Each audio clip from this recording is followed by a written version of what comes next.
Shalom, Tuhan.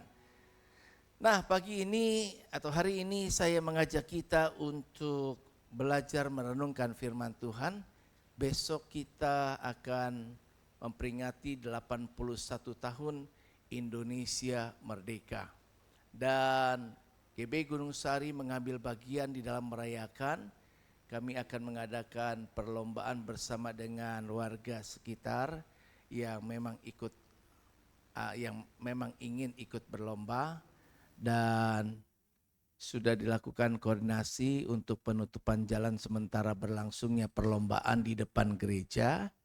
Dan semoga jemaat yang tidak pergi kemana-mana bisa ikut turut meramaikan, ya, nggak kalah, mau ibu-ibu juga boleh berlomba gitu ya, nggak kalah sama anak muda begitu. Hadiahnya sudah disediakan dan mari kita bersama-sama berbaur sebagai bagian dari masyarakat yang ada di sekitar gereja.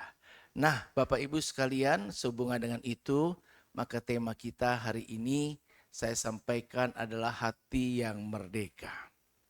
Kita hidup di alam kemerdekaan. 81 tahun yang lalu, proklamator Indonesia yang dikenal Soekarno-Hatta, kedua pribadi memproklamirkan sebuah pernyataan kemerdekaan Indonesia di tengah-tengah dunia yang ada. Sudah sekian lama, 81 tahun. Dan pada waktu yang sama ini juga saya membaca bahwa Korea Selatan pun seusia dengan Indonesia. Korea Selatan seusia dengan Indonesia, tapi jika kita perhatikan Korea Selatan dalam hal teknologi ya lebih maju, ya. Mereka sudah banyak produksi mobil-mobil yang kita bahkan menikmatinya di Indonesia. Kemudian alam dan lain sebagainya juga lebih banyak kita lihat kemajuan. Sementara Indonesia dalam waktu yang sama kita masih begini-gini gitu ya. Berbagai upaya tentu dilakukan oleh pemimpin-pemimpin bangsa ketika diberikan kepercayaan memerintah, tetapi sayangnya masyarakatnya sekalipun merdeka, tetapi hidupnya seolah-olah enggak merdeka. Kalau zaman dulu kita takut sampai-sampai ada istilah kalau berbisik di belakang tembok pun kedengaran. Dan kalau ada miring terhadap pemerintah bisa besok hilang. Tetapi puji Tuhan di era demokrasi, maka kita bisa lihat orang bisa ngomong apa aja. Saking bisa ngomong apa aja, kita nggak bisa lagi membedakan berita benar dengan berita hoak. Sampai kita juga bingung yang mana kita mau percaya. Namun kita lihat perjalanan yang sekian lama, kita masih belum keluar dari masalah isu SARA. Penutupan gereja masih berlangsung di berbagai tempat. Masih bersyukur kita di Jakarta tidak mengalami. Kita masih berputar ribut di sini. Banyak orang mungkin mengalami situasi alam lingkungan yang merdeka. Merdeka secara fisik, kita bisa pergi kemana-mana. Tetapi ketika kita pergi kemana-mana, bahkan termasuk ke gereja saat ini, tetapi pertanyaannya apakah hati kita ini juga benar-benar merdeka? Saya memperhatikan bahwa kebanyakan orang hatinya belum merdeka. Banyak hal yang mengikat di dalam setiap kehidupan orang. Loh kok bisa? Ya nanti kita renungkan pada kenyataannya seperti apa. Nah, jadi mari kita coba lihat terlebih dahulu firman Tuhan yang ada di sana. Oh, saya enggak. Firmannya kecil di situ ya. Tulisannya ya. Kebaca enggak ya? Kalau enggak buka gadgetnya sendiri ya. Firman Tuhan di dalam 2 Korintus 3 ayat 17 saya bacakan saja. Sebab Tuhan adalah roh. Dan di mana ada roh Allah, di situ ada kemerdekaan. Dikatakan, sebab Tuhan adalah roh. Dan di mana saja atau di mana ada roh Allah, di situ ada kemerdekaan. Jadi, kalau ada roh Allah, ada kemerdekaan. Orang yang percaya terima Yesus seharusnya sudah ada roh Allah. Dan kalau sudah ada roh Allah dan terpelihara tetap ada di dalam hidup seseorang, maka seharusnya dia juga sudah dimerdekakan. Nah, kita bisa lihat di sini bahwa kenyataannya apakah ketika bicara merdeka, tetapi benar-benar kita ini mengalami kemerdekaan. Mungkin kita merdeka memang dari penjajah, tapi belum tentu merdeka dari dosa. Belum tentu merdeka dari kepahitan. Belum tentu merdeka dari ketakutan. Jadi kalau kita lihat di sini, maka kebanyakan orang memang secara fisik bisa hidup kemana aja dia mau pergi, merdeka, bebas. Di alam yang sudah merdeka nggak takut lagi. Kita bisa pergi ke sana, kita pergi ke situ. Jadi mungkin juga di antara sekarang di masa liburan yang cukup panjang ada yang sedang bepergian. Tetapi ada orang yang pergi bebas kemana saja, tetapi hatinya belum bebas. Hatinya belum merdeka. Ya, terpenjara, terbelenggu dengan rasa takut, dengan perasaan nggak aman. Ya, ada orang yang takut kalau usaha, takut tersaingi.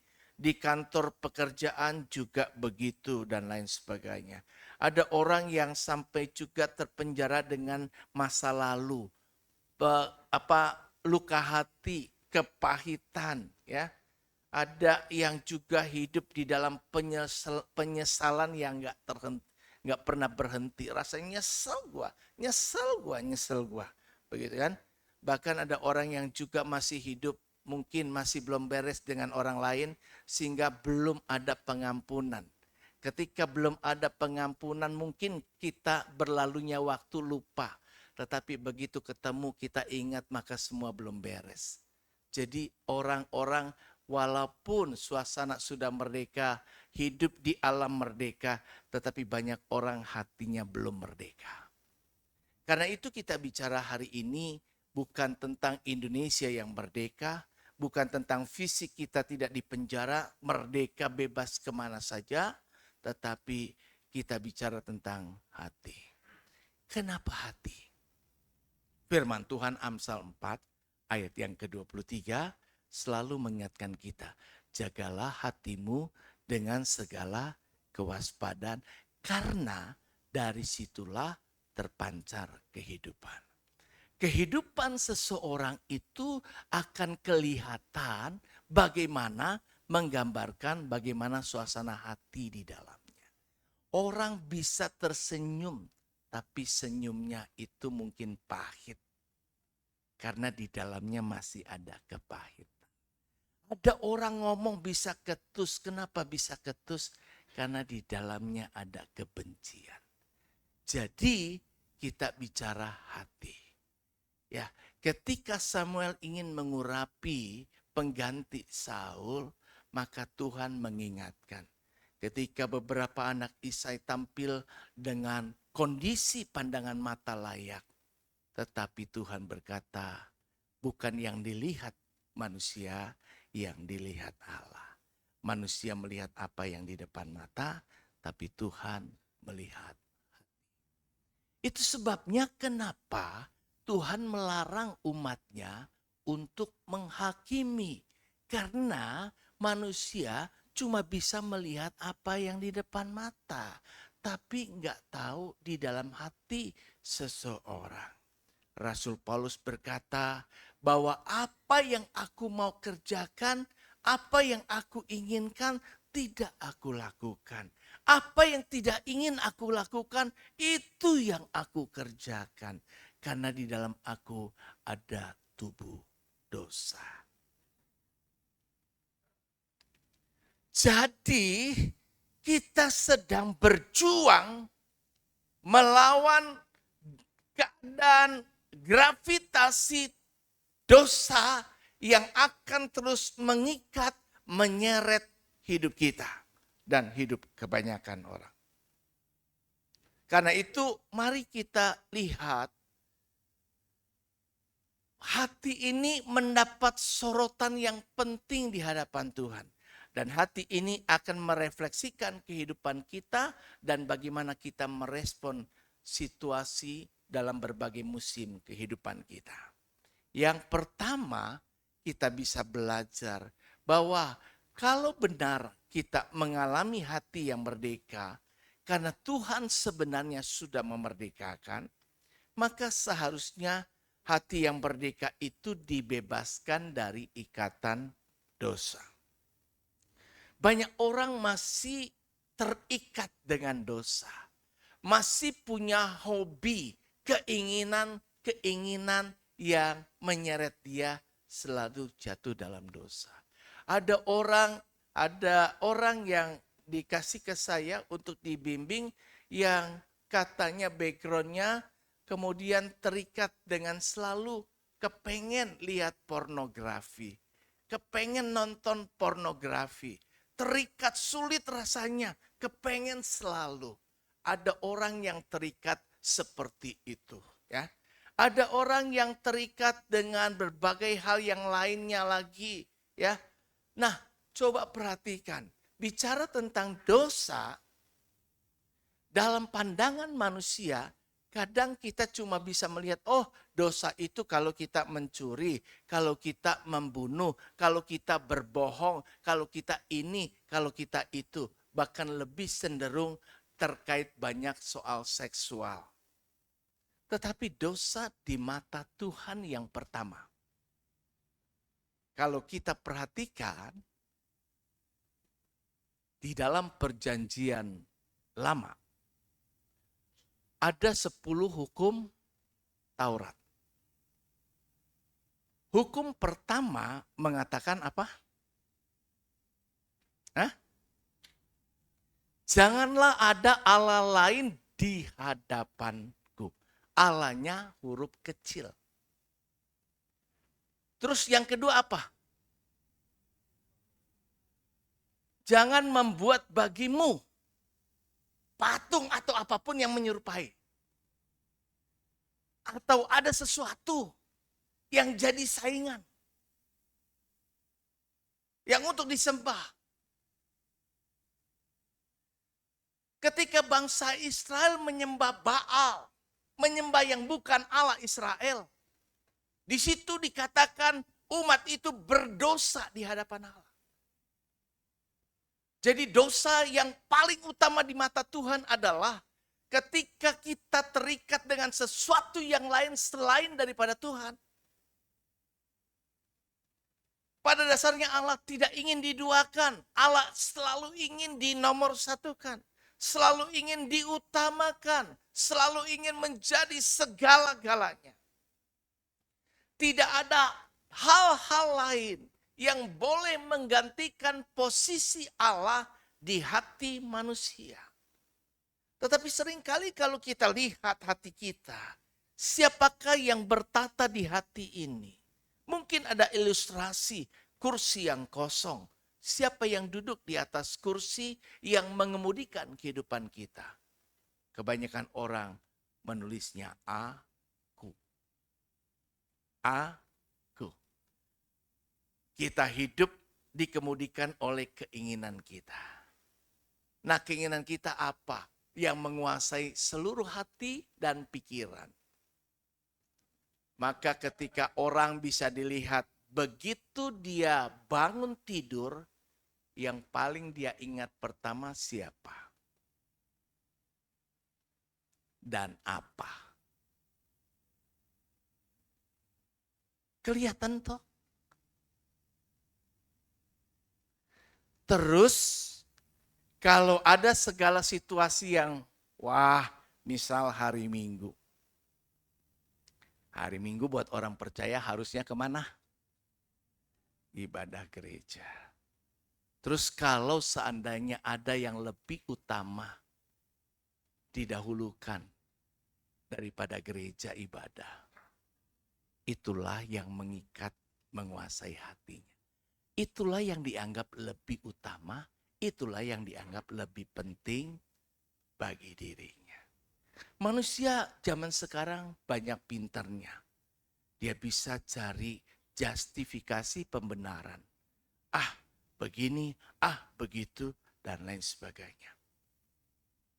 Tetapi Alkitab firman Tuhan kalau bicara doktrin itu hitam putih. Berbeda dengan etika situasional. Kalau etika situasional kita lewat ada orang tua, kita pamit, permisi. Betul toh?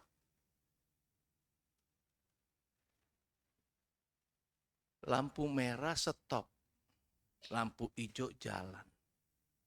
Tapi kalau bicara etika, ketika macet, padat jalur sini, busway cuma boleh lewat Transjakarta, polisi bisa mengatur.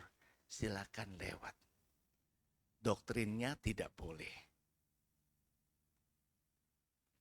Nah, bicara tentang doktrin, di mata Tuhan tentang dosa, maka ketika ada yang paling utama menggantikan posisi Tuhan, yang mengikat hidup kita, dan itu yang lebih mengendalikan seluruh respon hidup kita. Hati-hati. Mungkin kita nggak menyadari, saya nggak ada dosa. Yang paling utama seringkali mengikat itu bisa dalam bentuk yang umum. Yang umum itu apa ya?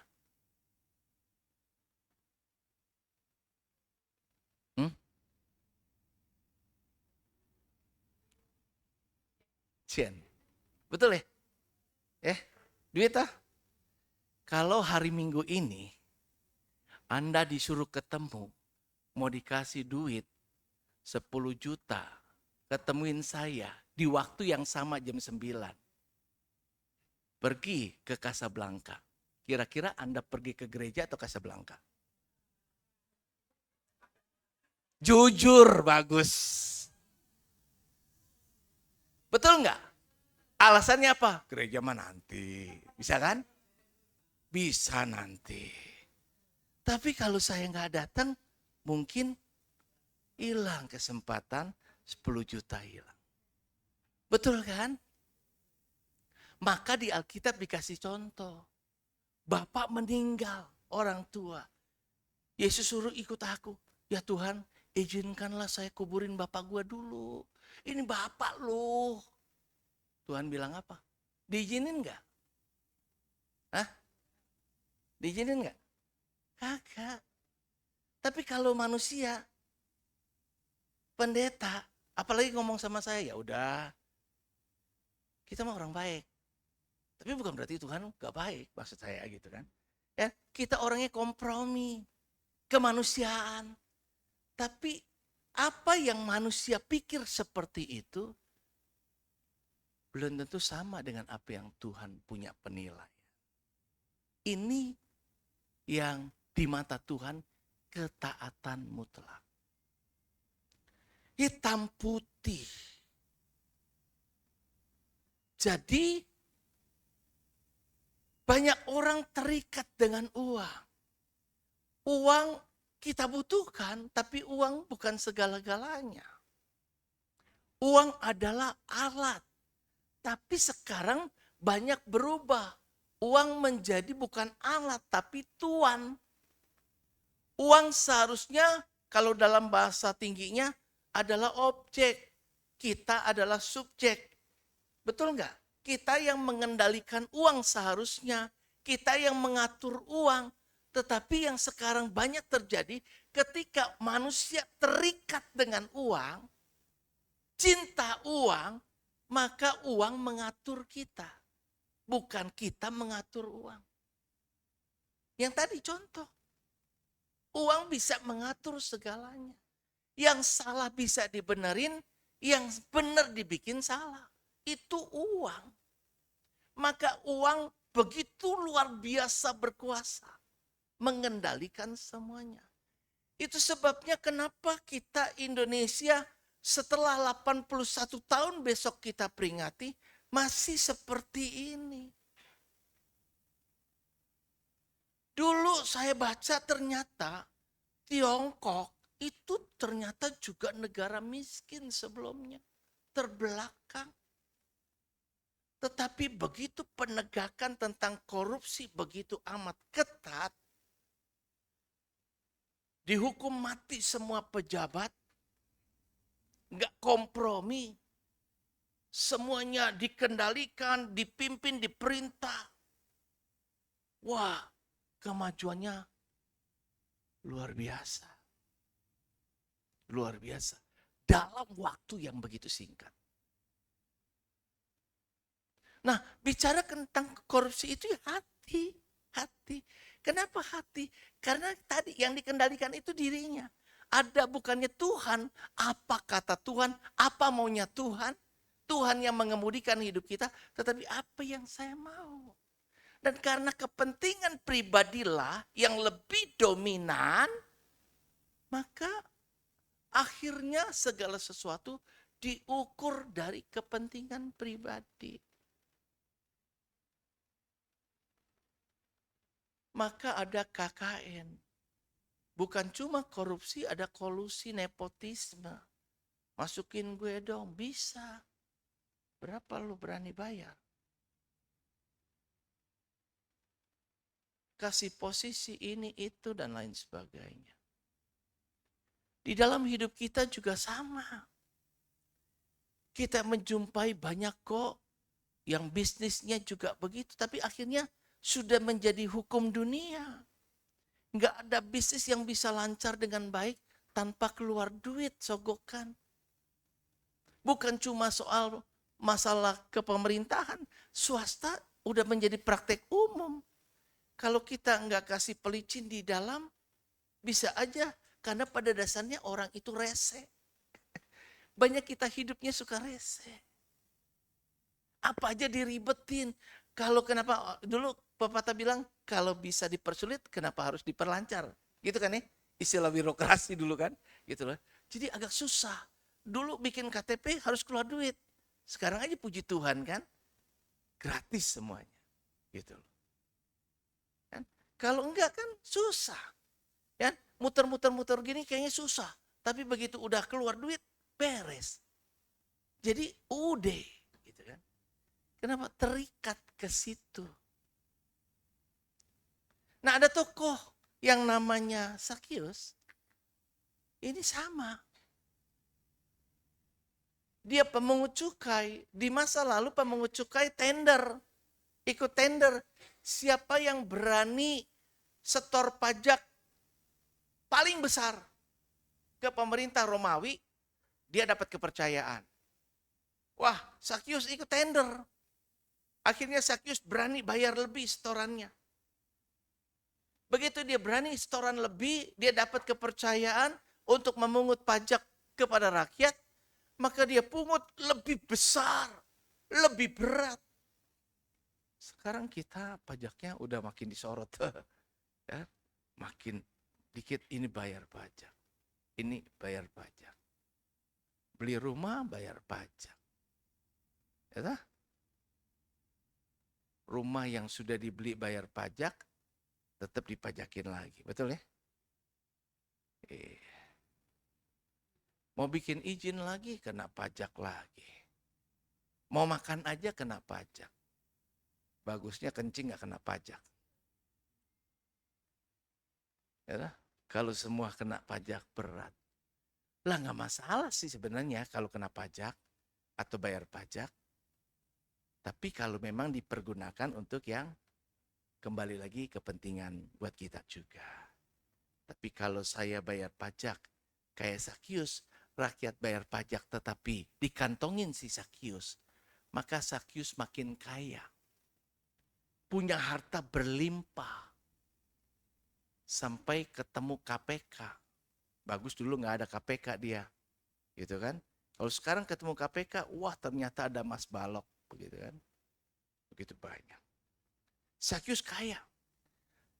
Tapi ketika dia ketemu Yesus, dulu dia kaya. Orang kaya biasanya royal apa enggak? Pelit ya. Yang pas-pasan biasanya yang lebih royal ya. Betul nggak? Oh iya, maksudnya kata saya nih, ya kan. Kayak Ciamoy kaya deh. Kayak orang. Ya. Betul, itu benar kan? Makin kaya makin susah keluar duitnya. Ya. Makin susah. Orang, coba kalau dulu ya, kita nggak punya uang, tapi kita pikir, aduh seandainya saya punya uang gitu, gue traktir dia lo, gampang lah gini-gini segala macam ya. Tapi udah dapat uang, kan mikir lagi, aduh. Jadi orang nggak pernah puas. Kenapa? Ketika orang sudah mulai terikat dengan uang, itu bahaya. Karena itu firman Tuhan tulis 1 Timotius 6 ayat 10. Karena akar segala kejahatan adalah cinta. Jadi jangan jatuh cinta sama uang. Karena ketika orang jatuh cinta, maka ada ikatan batin, ikatan hati. Ketika kita jatuh cinta sama uang, maka uang mengikat kita. Dan ketika uang mengikat kita, disitulah kita masih terikat dengan dosa.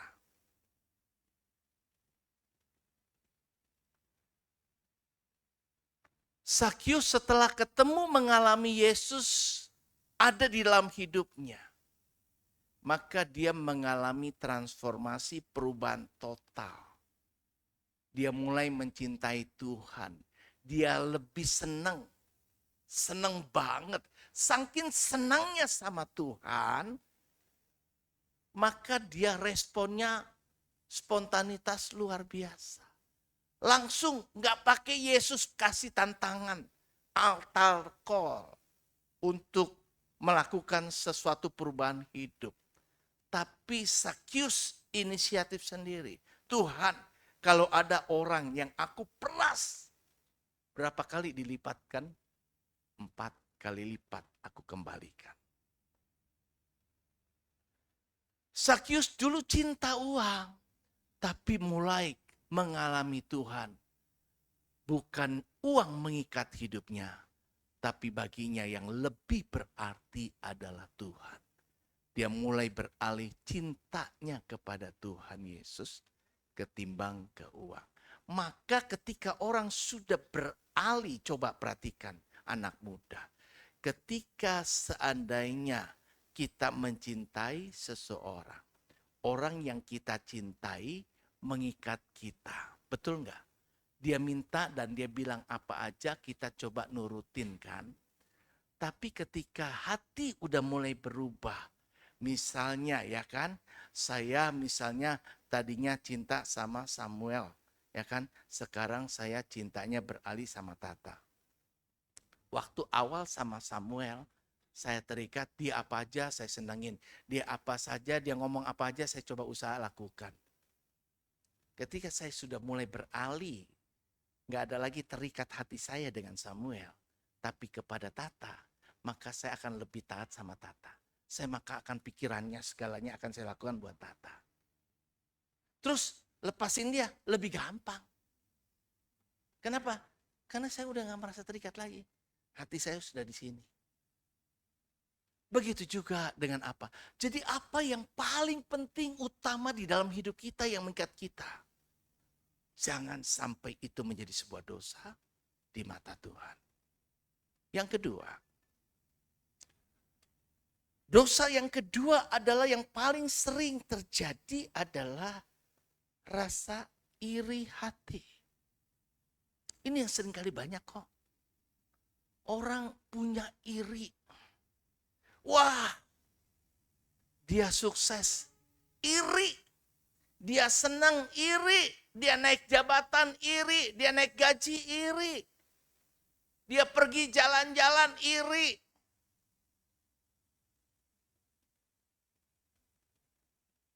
dia hidup bahagia iri.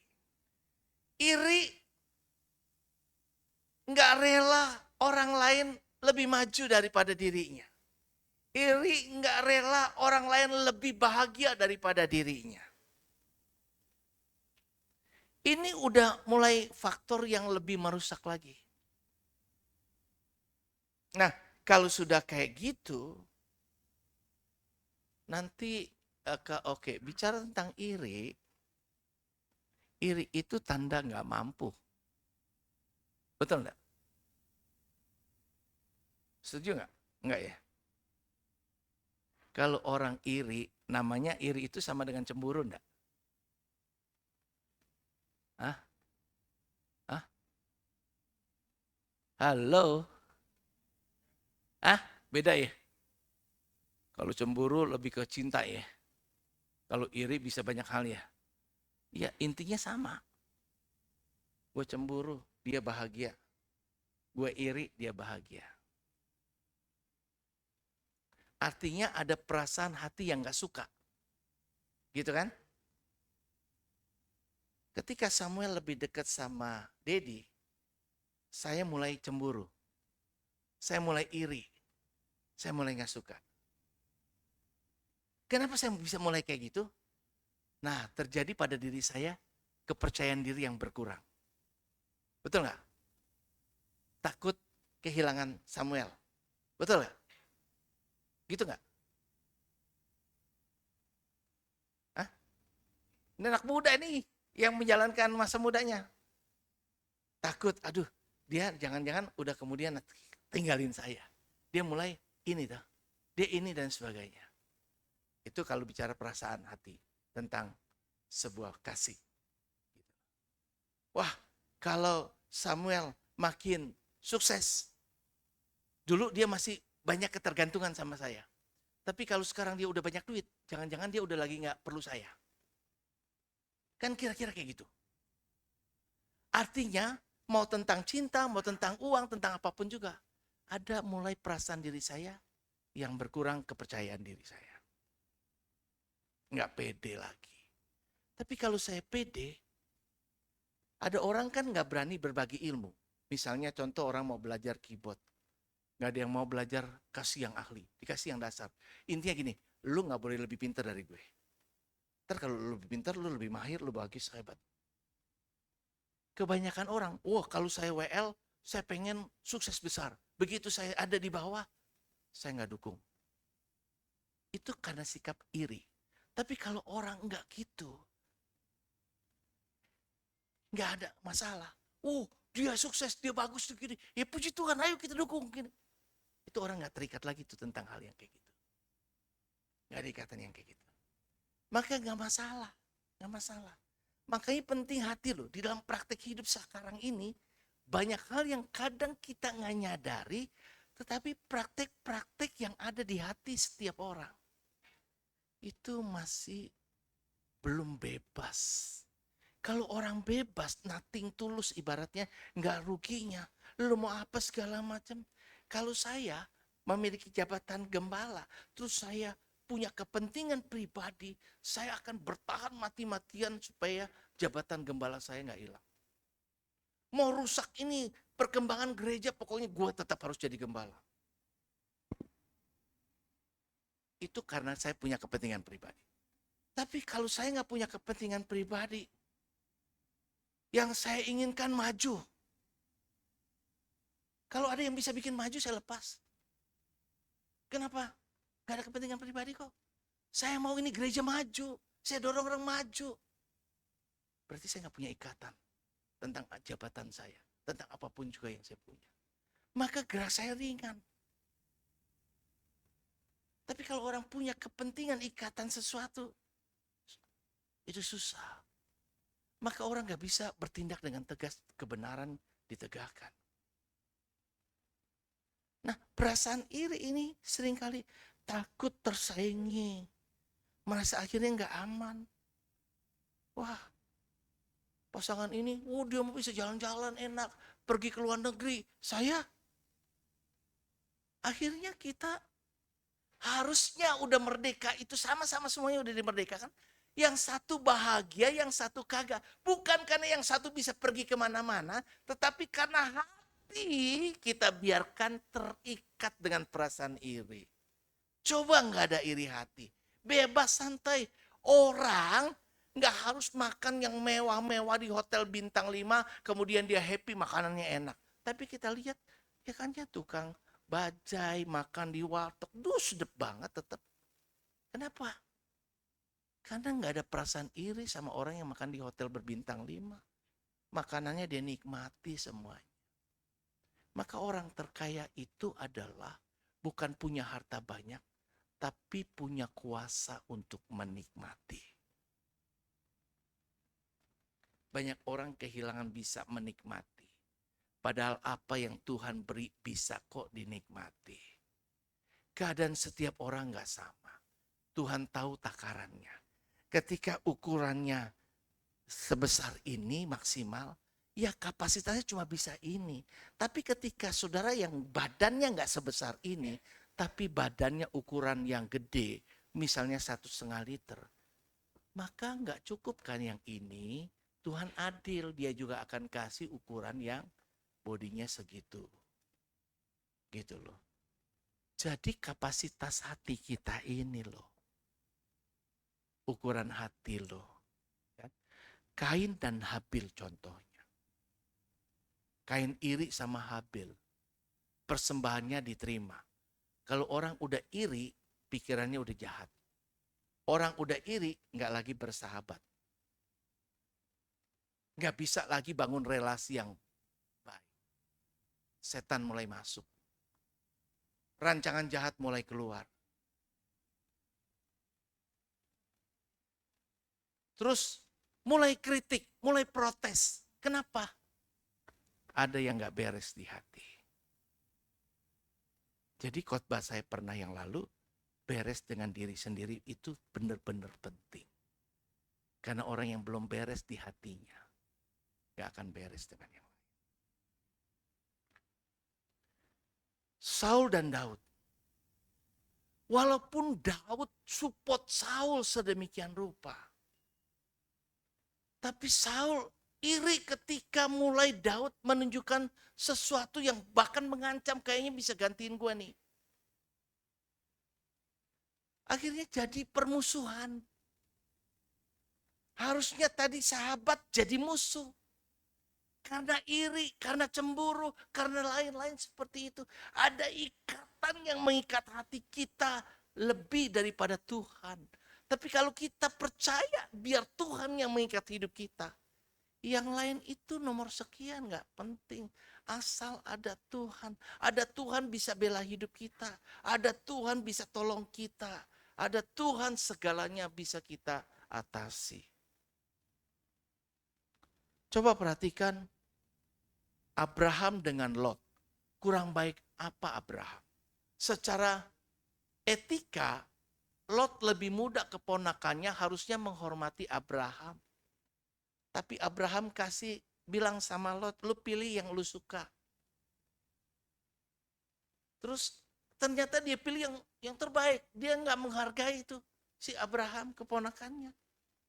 Si Abraham tinggal yang sisa. Misalnya ada makanan nih. Ya lu udah makan dulu gitu kan ya. Dia makan kita tinggal 1 sendok. Ya ampun lu.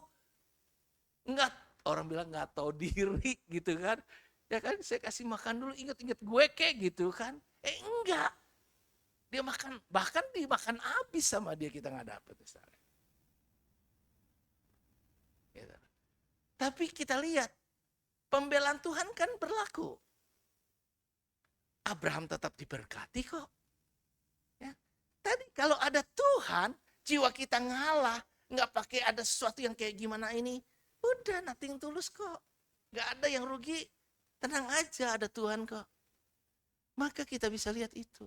Coba lagi contoh di Alkitab banyak loh.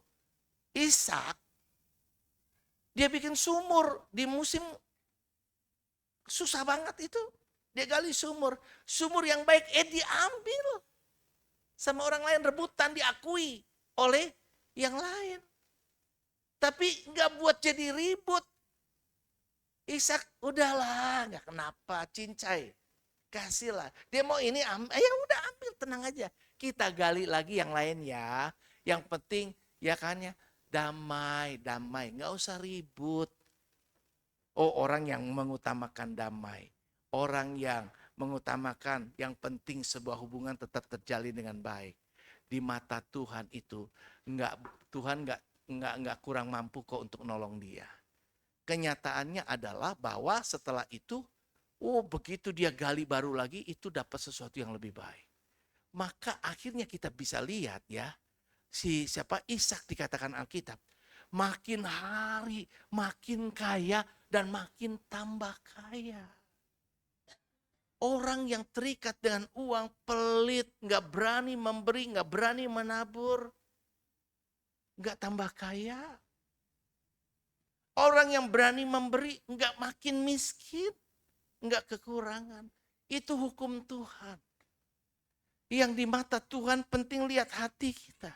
Ketika Tuhan tetap yang utama, semua beres. Yang kedua, hati yang merdeka itu adalah hati yang memilih atau bisa mampu melepaskan pengampunan. Saya melihat ada banyak orang yang hidupnya masih belum bisa mengampuni orang. Mengampuni itu bukan berarti melupakan. Udahlah, saya lupakan apa yang lalu. Udahlah, gak usah dibahas lagi. Udah, gak usah ngomongin itu lagi. Gak demen gue dengar ngomong itu lagi. Udah cukup, udah cukup. Gak mau dengar.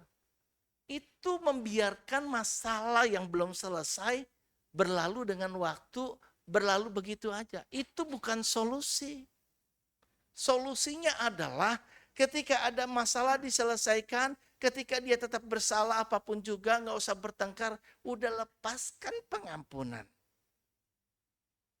Beres. Tapi kalau kita nggak lepaskan pengampunan, yang rugi diri sendiri. Doanya terhalang mentok di internet, di langit-langit, ya toh, mentok. Hidupnya tergerogoti, terikat dengan kesalahan orang lain yang mengendalikan hidupnya.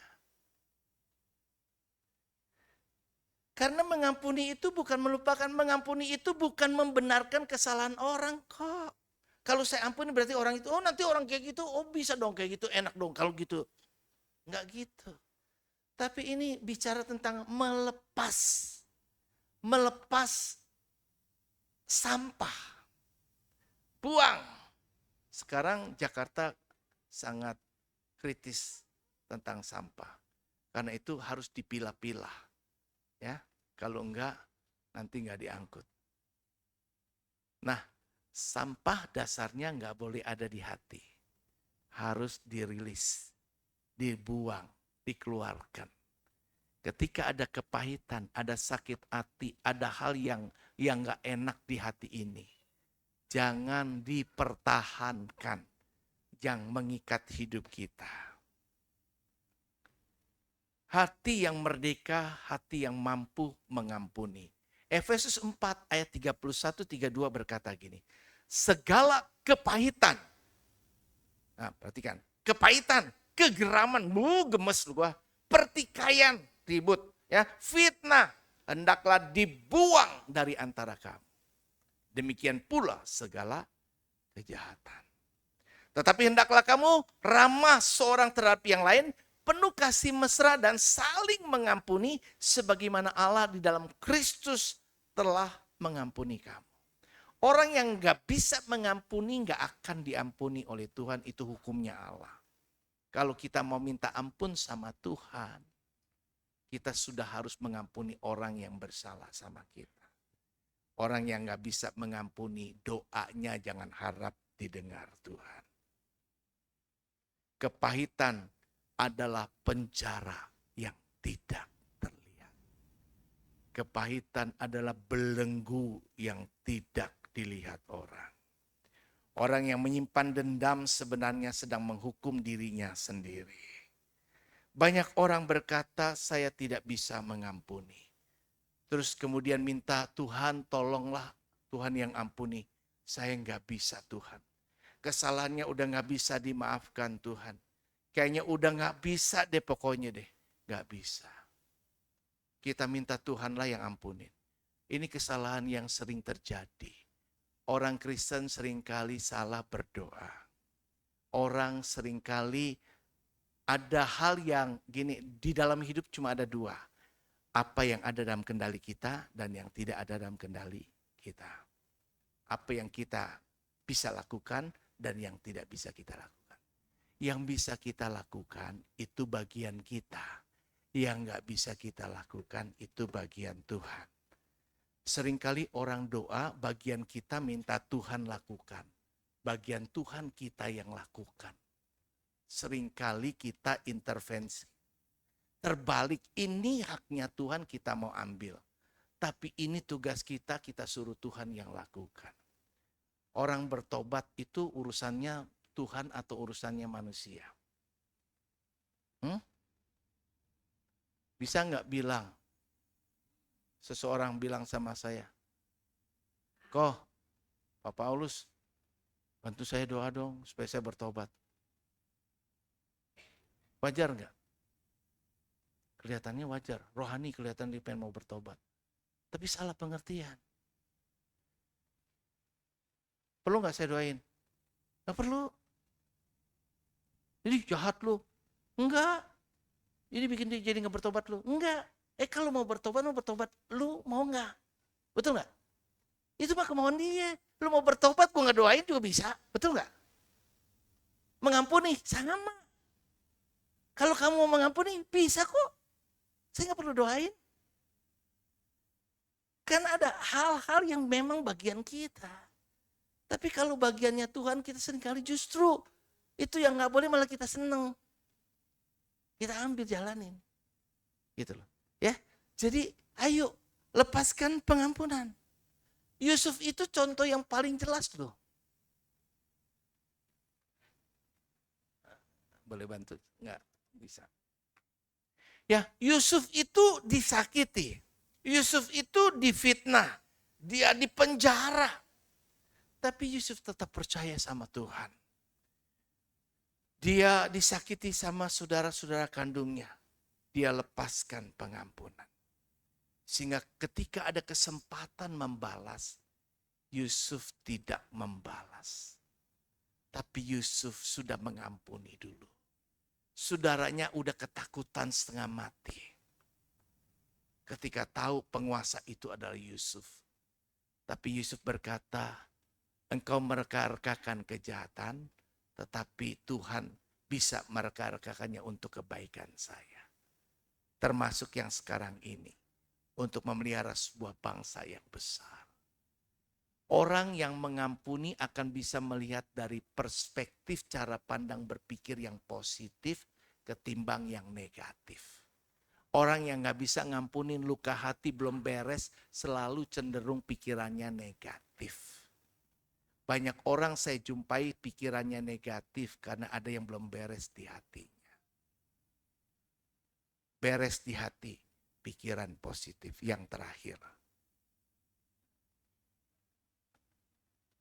Orang yang merdeka hatinya itu tidak dikendalikan oleh penilaian manusia. Dia tidak hidup demi pujian. Dia tidak hidup demi penerimaan orang. Tidak cuma mencari pengakuan manusia.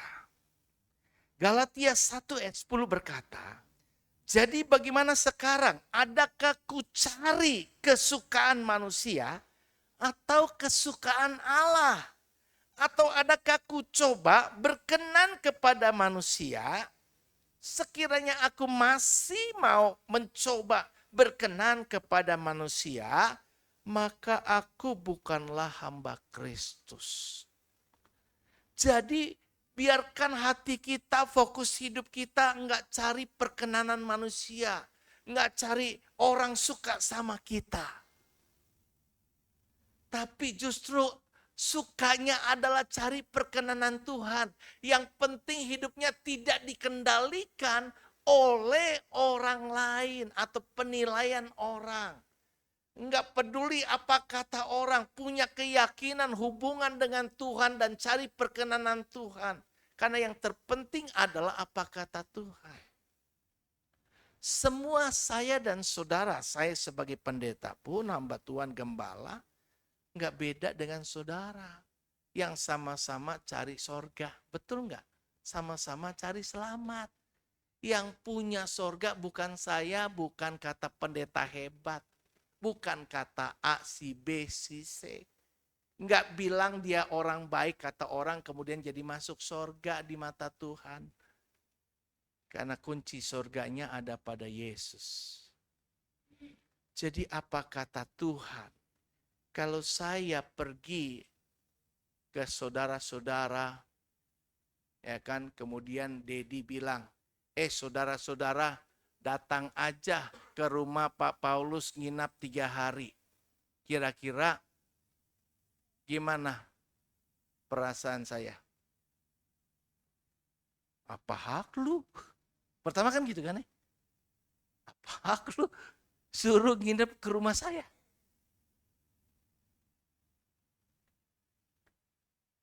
Tapi coba, kalau saya juga balik sebaliknya kayak gitu. Yuk kita ke rumah Dedi. Nanti kita bisa bisa ya kalau yang jauh-jauh nggak apa nggak khawatir gitu kan. Dan nanti nginep aja gitu kan. Ya nggak bisa. Harus yang punya rumah. Harus yang punya sorga. Itu sebabnya kenapa yuk jemaat di sini fokusnya nggak perlu khawatir tentang apa kata orang. Tapi perlu khawatir tentang apa kata Tuhan atas hidup kita. Jangan letakkan kebahagiaan kita karena orang menyukai kita. Jangan letakkan kebahagiaan kita bergantung kepada pujian orang lain. Sampai-sampai kadang-kadang orang yang melayani, wah merasa diri, wah kayaknya pelayanan saya bagus nih. Kemudian dia tanya, Sam, tadi gimana khotbah gue? Bukan cuma karena kepengen murni feedbacknya, cuma pengen tahu bahwa oh ternyata khotbah gue bagus ya. Orang hanya kepengen, tapi begitu jelek, waduh, jadi benak pikiran, waduh, oh jelek kayak gini, oh jelek kayak gini.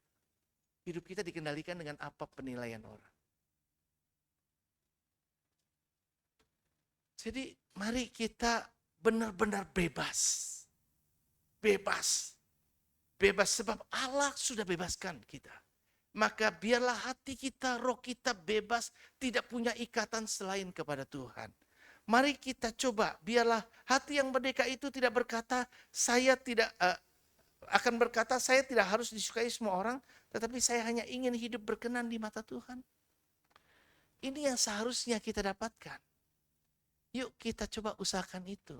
Bukan berarti kita orangnya nggak mau dengar orang lain. Itu nggak benar, itu nggak bijak. Kita dengar, tetapi jangan sampai kita hidup dikendalikan.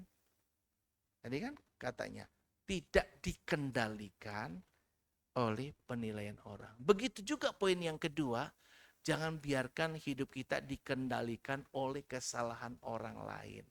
Karena engkau nggak bisa mengampuni, maka kesalahan orang lain itu mengendalikan hidup kita. Kita jadinya nggak bisa begini, nggak begitu dan sebagainya. Jangan biarkan dikendalikan oleh kesalahan orang lain, jangan biarkan dikendalikan oleh pendapat orang lain. Tetap berjalan sesuai dengan koridornya seperti yang Tuhan kehendaki, karena manusia melihat depan mata tapi Tuhan lihat hati.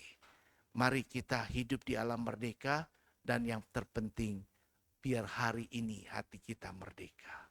Pulang dengan hati yang lapang, ngadapin sikap orang di luar kontrol kita. Dia tidak perlakukan kita dengan baik seperti harapan, di luar kontrol kita. Tetapi kita punya kontrol bagaimana mengendalikan diri kita meresponi tetap baik pada siapapun juga yang mungkin tidak baik sama kita. Dengan begitu sukacita kita tidak hilang. Kita akan tetap bisa senang, kita bisa nikmatin hidup, kita bisa apa aja. Kalau lihat pikiran apa yang saya alamin, saya bisa stres. Bahkan stres itu pernah ngalamin saya buat saya jadi stroke. Rugi pengalaman saya. Jadi saya nggak bisa rubah situasi. Yang saya bisa rubah hati saya. Maka saya sudah dirugikan, maka saya nggak mau tambah rugi. Ngapain gue pikirin lagi? Udah gue lepaskan lah. Udah, gak usah pusing. Sekarang kita nikmatin. Bisa ketawa, bisa begini, bisa begitu. Kenapa? Lagu kuno kan dulu, zaman saya dulu senang tuh. Yang asal jangan kau ambil Tuhanku dariku gitu ya. Apapun yang terjadi ku kan tetap tersenyum. Itu dulu saya, oh ya dalam suka duka ya, ku kan tetap tersenyum. Itu enak tuh lagunya. Jadi dulu banyak lagu-lagu jadul yang kelihatannya membentuk karakter yang bikin buat kita jadi enak. Gitu ya. Yuk, jemaat yang Tuhan kasih, kita ingin supaya hidup kita ini benar-benar dalam keadaan yang baik. Terus juga orang yang hatinya merdeka, nggak diatur dengan, pasti orang yang hidupnya merdeka itu, pasti dia akan menemukan kepuasan di dalam Kristus. Walaupun dia pas-pasan dari sisi finansial, tapi kepuasan itu bukan milik orang kaya kok. Kepuasan itu tetap milik orang yang hatinya merdeka. Dia tidak dikendalikan dengan uang. Ketika ada uang dia bersyukur, tidak banyak uang dia tetap bersyukur kok. Orang yang hatinya merdeka. Dia dipuji orang tetap rendah hati. Tidak dipuji orang tetap setia melayani. Dia diterima orang bersuka cita, dia ditolak orang, tidak kehilangan identitas sebagai anak Tuhan. Karena sumber kepuasan kita bukan lagi karena keadaan, tetapi di dalam Kristus yang ada di dalam hidup kita. Jadi kepuasan kita ketika Tuhan tetap tidak meninggalkan kita. Karena segala perkara dapat kutanggung di dalam Dia yang memberi kekuatan kepadaku. Tuhan Yesus memberkati. Mari kita bangkit diri. Ada lagu yang jadul dulu. Sekarang saya sudah bebas. Kita nyanyi lagu itu ya.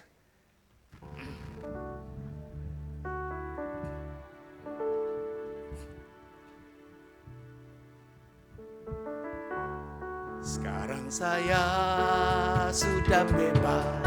Sekarang saya sudah bebas. Saya bebas oleh darahnya domba Allah. Sekarang saya bebas, bebas, bebas. Haleluya. Sekarang saya sudah bebas. Sekarang saya sudah bebas. Saya bebas oleh darahnya domba Allah. Sekarang saya bebas, bebas, bebas. Haleluya. Sekali lagi. Sekarang saya sudah bebas. Sekarang saya sudah bebas. Saya bebas oleh darahnya domba Allah. Sekarang saya bebas, bebas, bebas. Haleluya. Kita sudah merdeka karena Kristus sudah memerdekakan kita. Seharusnya Roh Allah ada dalam kita. Dan ketika ada Roh Allah, di situ ada kemerdekaan. Jangan izinkan hati kita masih terikat dengan apapun juga. Dengan masa lalu, dengan ikatan dosa, dengan kepahitan, apapun. Tetapi mari hati kita berpaut, terikat kepada Tuhan. Sehingga kita mampu melaksanakan apa yang Tuhan katakan. Carilah dahulu kerajaan Allah dan kebenarannya. Maka segala sesuatu yang kita butuhkan bahkan akan ditambahkan kepada kita. Ada bonus, ada kelimpahan. Kelimpahan bukan soal uang, tapi sukacita surgawi memenuhi hati orang yang percaya kepadanya. Bu Nonon pimpin kita dalam doa.